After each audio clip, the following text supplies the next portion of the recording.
नमस्कार, मी सावित्री आणि माझ्या यूट्यूब चॅनलमध्ये तुमचं स्वागत आहे। तर आज आपण एका नव्या विषयावर बोलणार आहोत, तो म्हणजे ऑइल पुलिंग। ऑइल पुलिंगबद्दल तुम्ही कधी ऐकले का?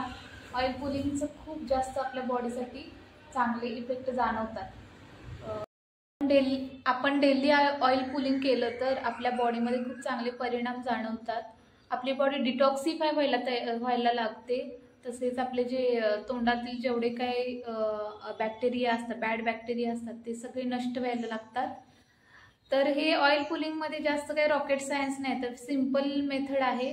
आपण रेग्युलर आपल्या घरामध्ये जे नॅचरल खोबरेल तेल असतं ते किंवा तिळाचं तेल किंवा ऑइल जर अवेलेबल होत असेल तर यापैकी कोणतं जे अवेलेबल आहे ते आपण 1 चमचा तो सकाळी उठल्यानंतर उपाशी पोटी काहीही न खाता ते तोंडामध्ये घ्यायचं। त्यानंतर ते तोंडामध्ये 5 ते 10 मिनिट फिरवायचं। स्टार्टिंगला आपल्याला जेवढं पॉसिबल होईल तेवढं करायचं, हळूहळू रोज कॅपॅसिटी वाढवायची आणि ते 5 मिनिटं तोंडात फिरवायचं आणि ते थुकून द्यायचं। त्यानंतर कोमट पाण्याने चूळ भरायची। हे जर आपण डेली केलं तर आपल्या बॉडीचं डिटॉक्सिफिकेशन होतं, बॉडीमध्ये जे विषारी घटक आहेत ते निघून जातात।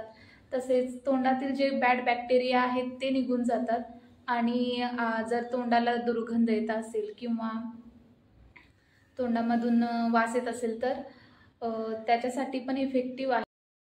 तर मित्रांनो, उद्यापासून नक्की ऑइल पुलिंग ट्राय करून बघा आणि हे कोणी केलं नाही पाहिजे, तर लहान मुलांनी केलं नाही पाहिजे हे। तसेच ज्यांना तेलाची ॲलर्जी आहे त्यांनी हे केलं नाही पाहिजे।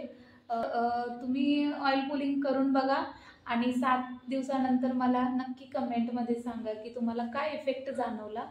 धन्यवाद। व्हिडिओ आवडला असेल तर नक्की लाईक करा, शेअर करा आणि सबस्क्राईब करा। थँक्यू।